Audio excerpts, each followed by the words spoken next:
Welcome to the Health Fix podcast, where health junkies get their weekly fix of tips, tools, and techniques to have limitless energy, sharp minds, and fit physiques for life. Hey, health junkies. On this episode of the Health Fix podcast, you get me, Dr. Janine Krause again. And today I am going to be talking about hormones and what the heck to do with these buggers because they get kind of funky as we get older. And how do you test for them? What's like the legit way to test?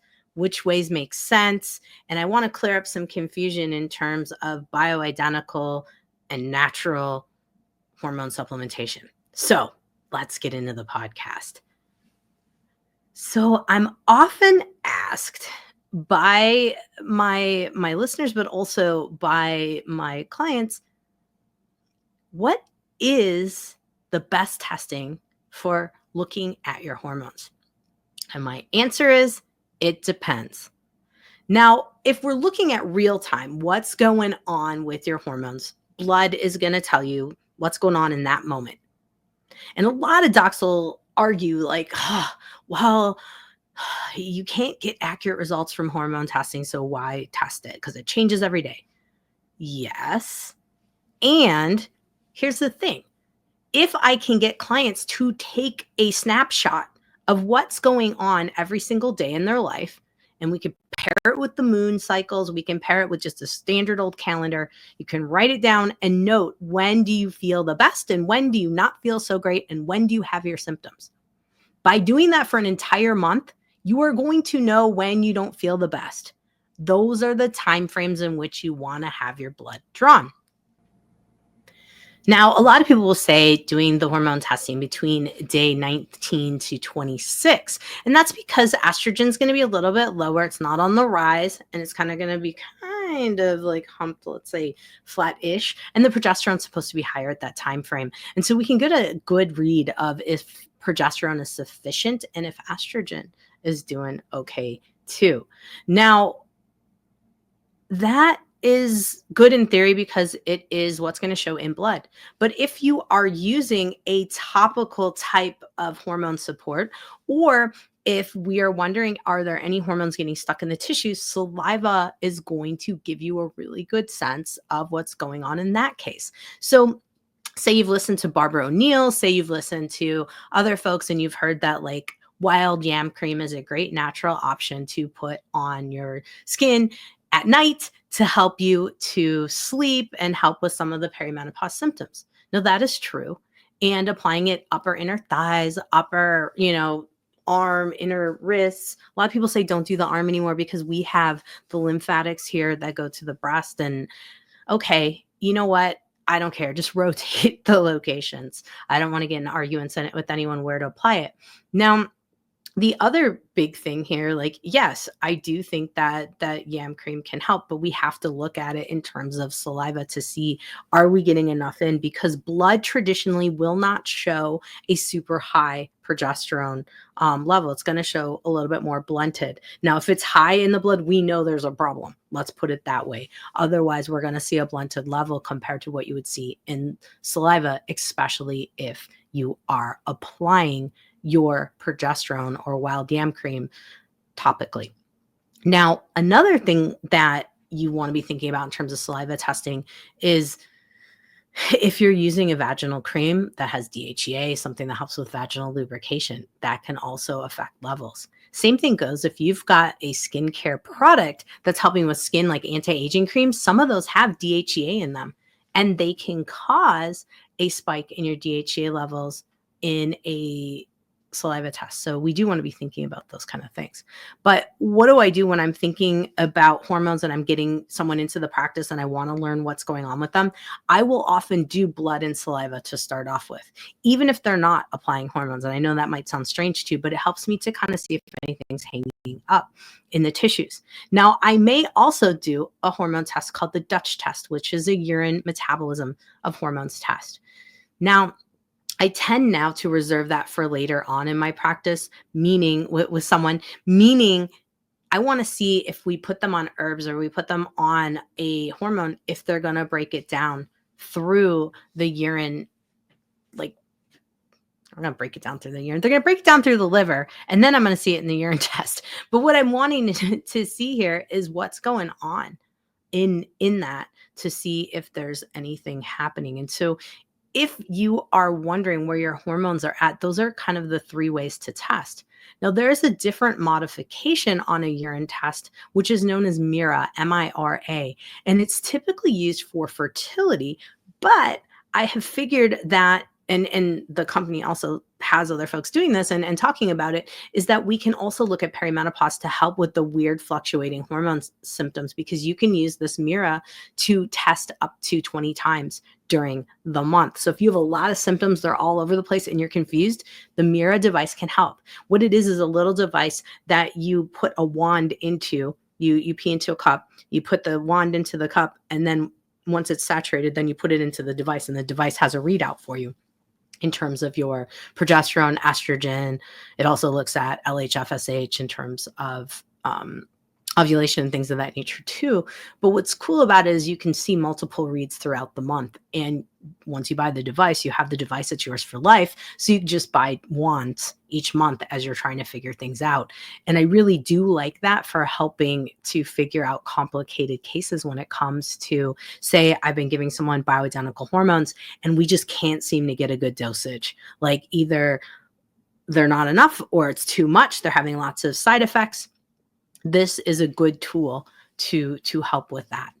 Now, of course, I am, being a naturopathic doctor, one of the folks that would see folks that are more sensitive to hormones and herbs and life in general. But I also tend to see a lot of folks who have trouble with balancing their hormones. And this is why I have a lot of expanded tests for hormone testing compared to the traditional just look at the blood.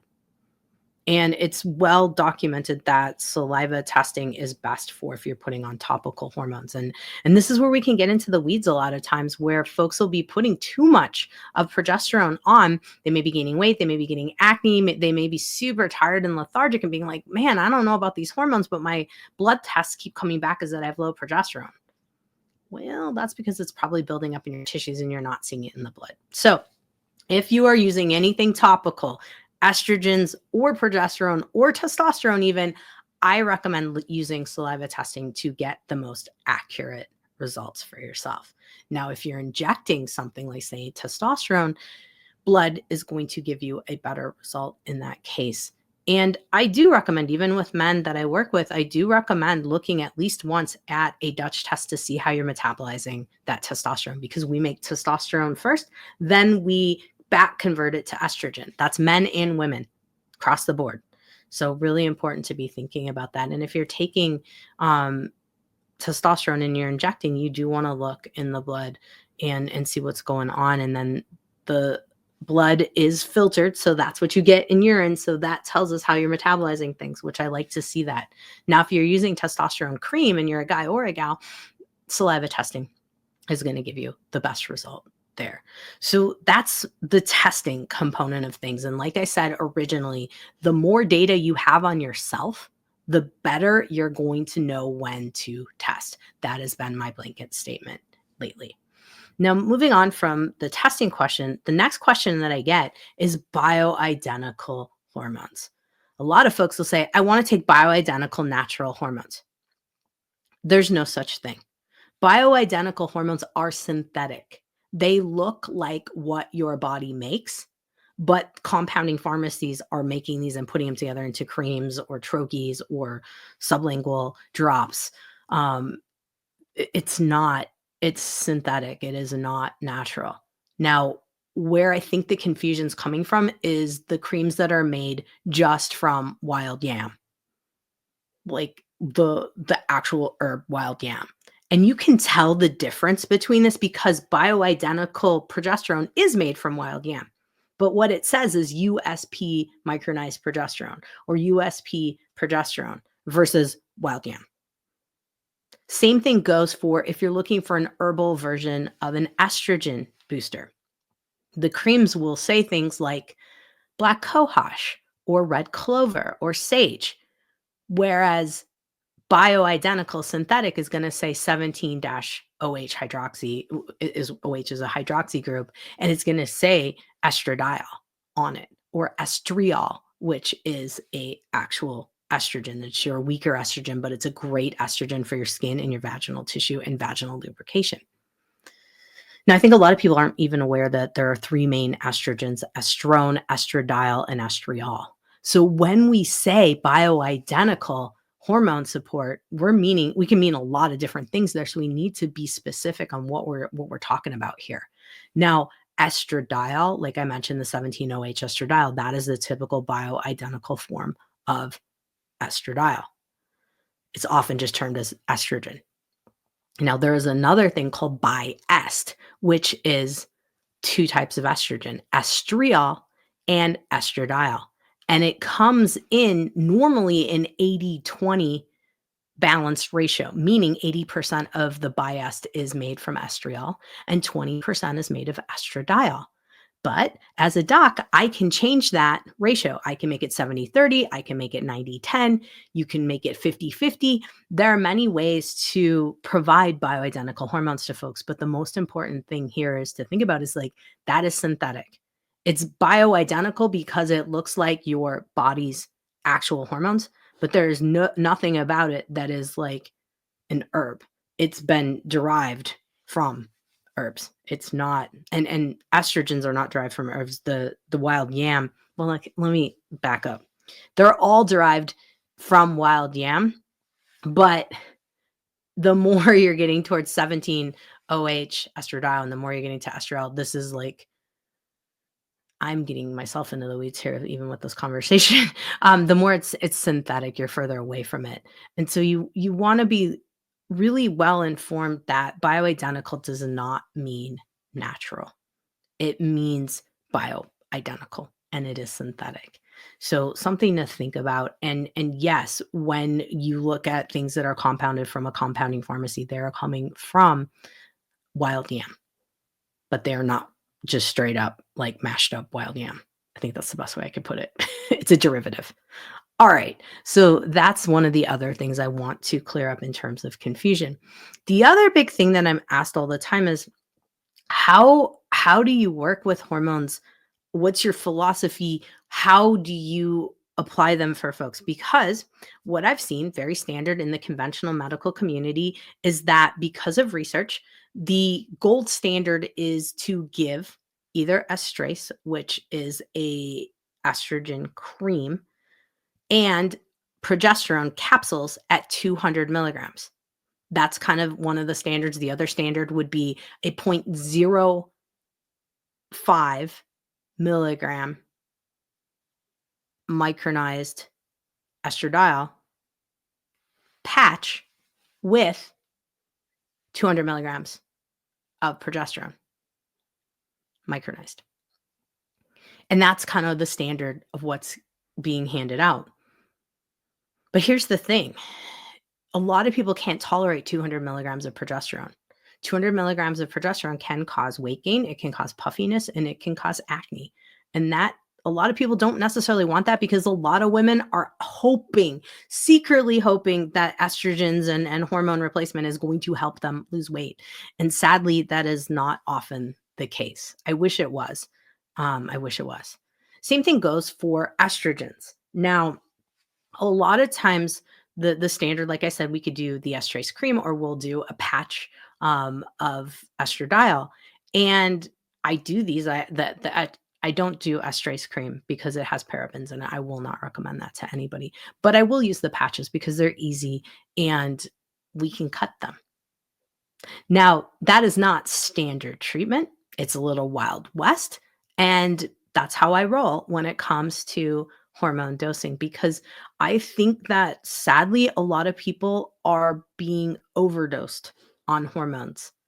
And especially with the conventional pharmaceutical hormones like estrase and Imvexi. Imvexi is a suppository.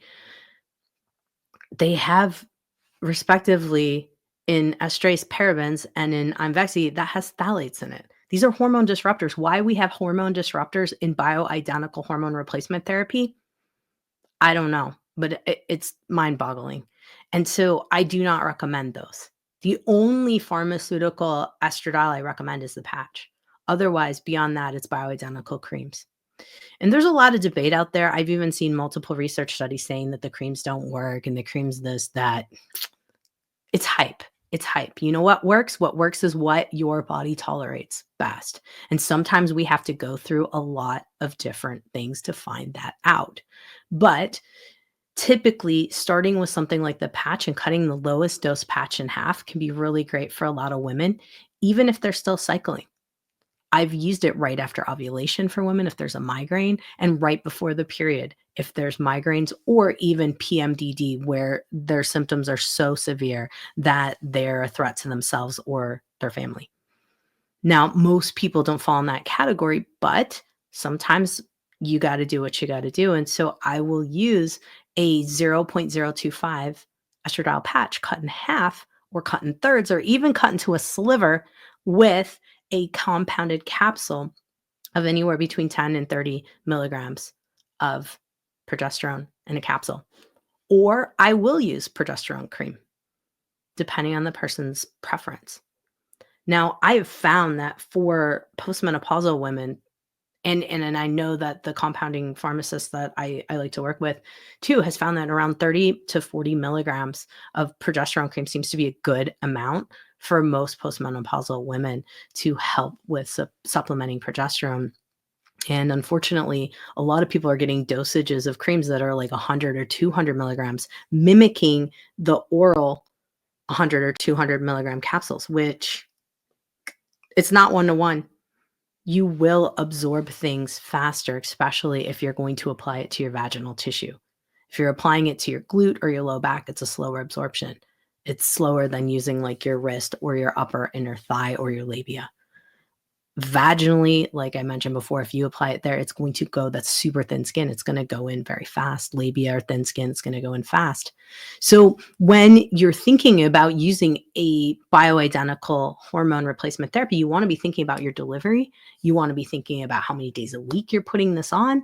You want to be thinking about the whole picture.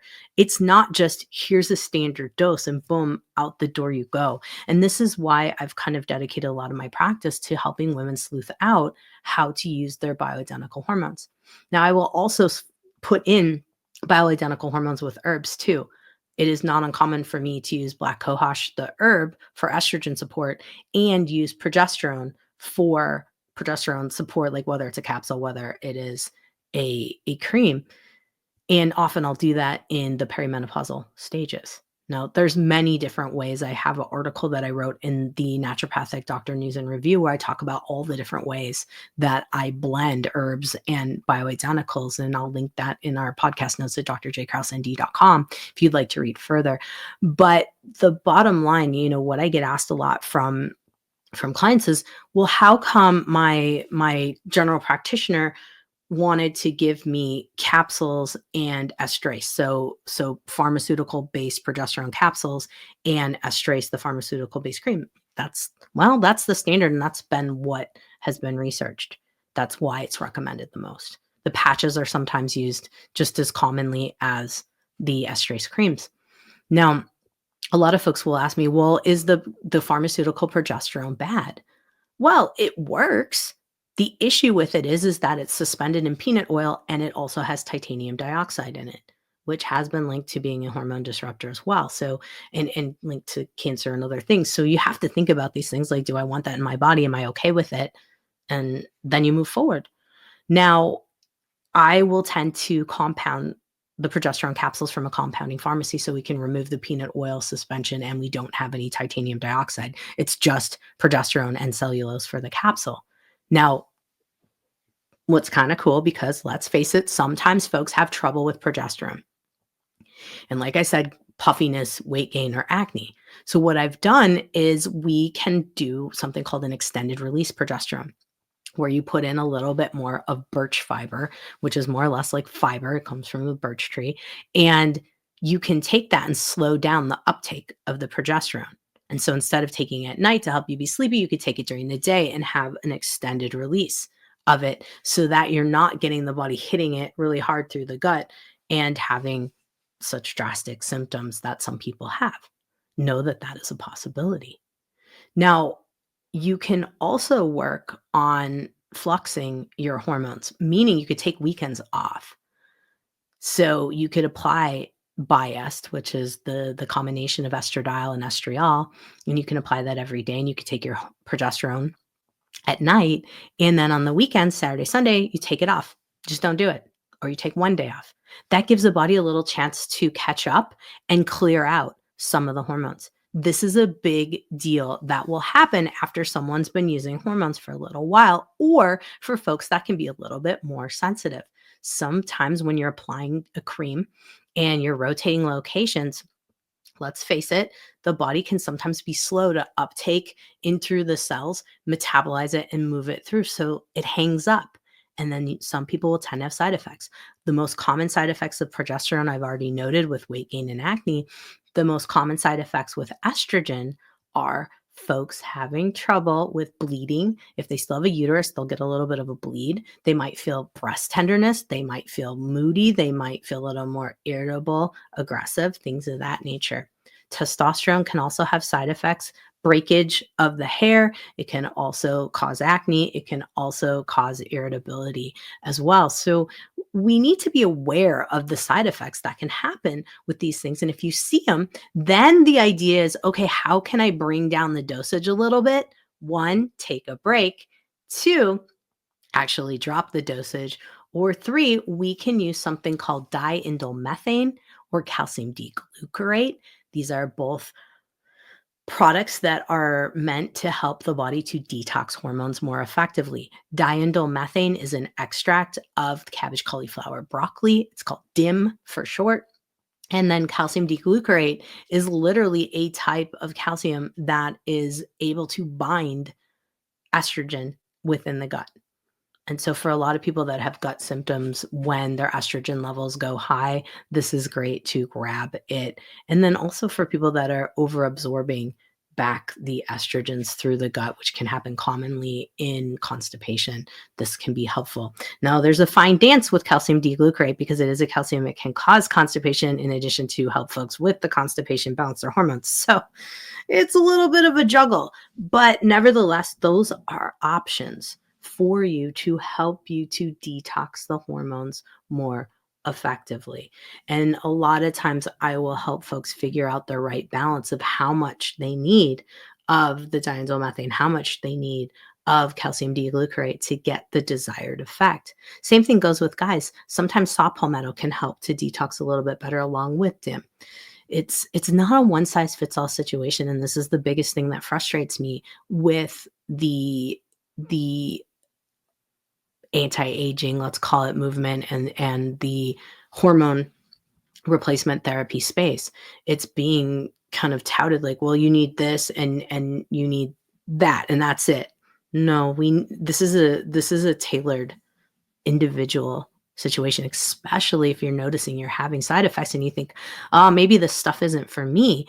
That may be the case. Maybe you're better off with herbs, but you may need some help with how you're detoxing these hormones or just how you're taking them. I have people taking progesterone sometimes every other night at a very low dosage, and that seems to work. And it can be capsules, it can be cream.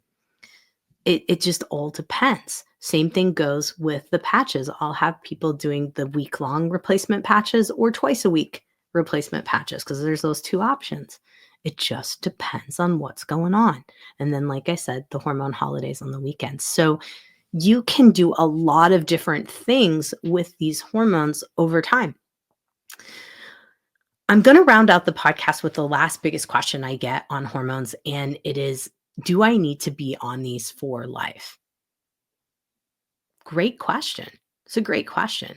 Right now, it seems based on the research, you could use hormones for life. And I do believe you could.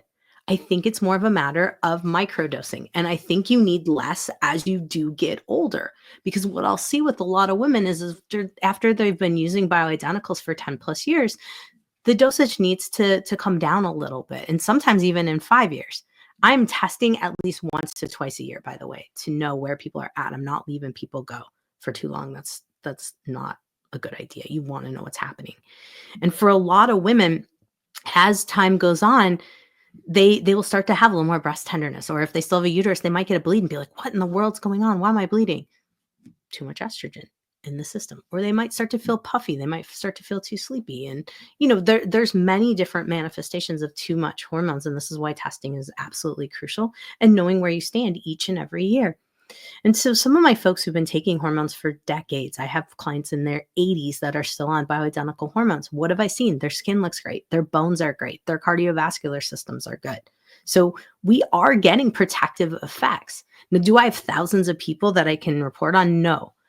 I have tens of like tens. How do I say this? I have like a dozen people max. So I don't have a huge base to report on in terms of my 80-year-olds that are on bioidentical hormones. But what I can say is it does seem, the longer I've been doing this, that, yeah, we don't need as much going forward. And so we can taper it down and kind of have like a microdose as we head, into our late stages of life, and see how it goes. All these women that are still on them are quite healthy. So I think there's something to it. Now, a lot of people are like, can I just microdose hormones and just cruise through perimenopause, through menopause and beyond? Yeah. I kind of am wondering if you can microdose early and just miss having a lot of the side effects of perimenopause and menopause. Possibly. Possibly. I don't have a study on it, and so don't quote me on it, but I'm wondering if it's possible. Now, in my previous solo podcast, I talked about autoimmune conditions, and could we possibly be able to ward off autoimmune conditions if we helped our hormones a little bit? And I kind of believe we can if we help balance them. So one of the biggest things I do want to get across about everything in terms of hormones, because do people have side effects with hormones? Absolutely. Why do we have side effects by adding in hormones? One, either you really don't need them and your body doesn't want them, or two, your liver's not metabolizing them, your gut's not metabolizing them, your cells aren't metabolizing them, which means we've got to get the foundational health work done first before we add hormones into the picture. They're icing on the cake. They're not the solution. So if you're hoping the hormones are going to solve all of your gut stuff, all of your rashes, all of your stuff going on, start with the basics. You got to start with the gut health. You got to start with the microbiome. You got to start with the liver working well and your cells working well, then move into hormones and thyroid. If you're eating like crap, you're eating like a hot dumpster fire, like you take hormones and you're not going to detox them well. So we got to be thinking holistically when it comes to hormones. They're not a solution. They're not a cure. They are definitely icing on the cake. So that is probably the best way to round out this podcast in terms of the full spectrum. You can benefit from hormones. They're not, I'm going to say they're not as scary to me as they used to be 10 plus years ago before I really started to get into them and work with them myself. I definitely have looked at the research. I'm not going to just give hormones and never test. I do think there are some risks, especially with lifestyle factors that may compound someone's propensity to getting hormones and then getting cancer and suspecting it was the hormones that caused it. I think it's more on a detox level where we could have issues.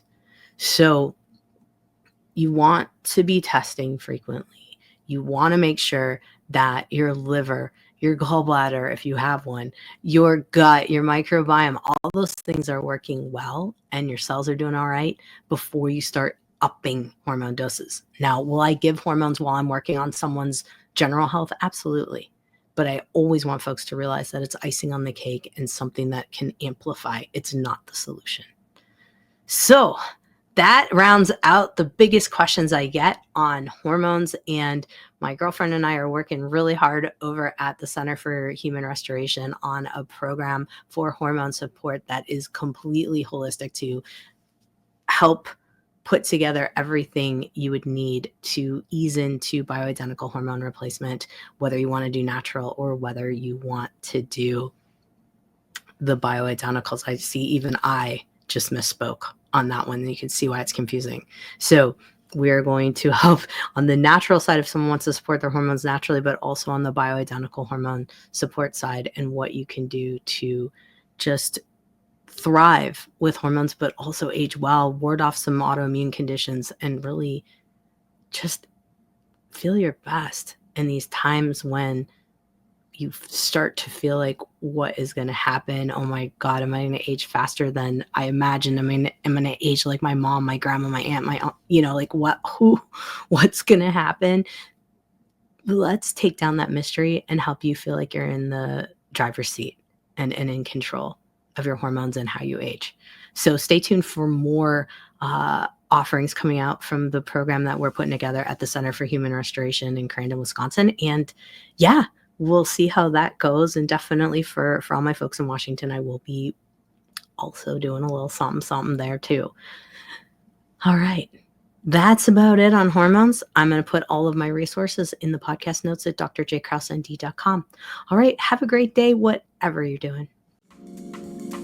Hey, fellow health junkie. Thanks for listening to the Health Fix podcast. If you enjoyed tuning in, please help support me to get the word out about the podcast. Subscribe, rate, and review, and just get that word out. Thanks again for listening.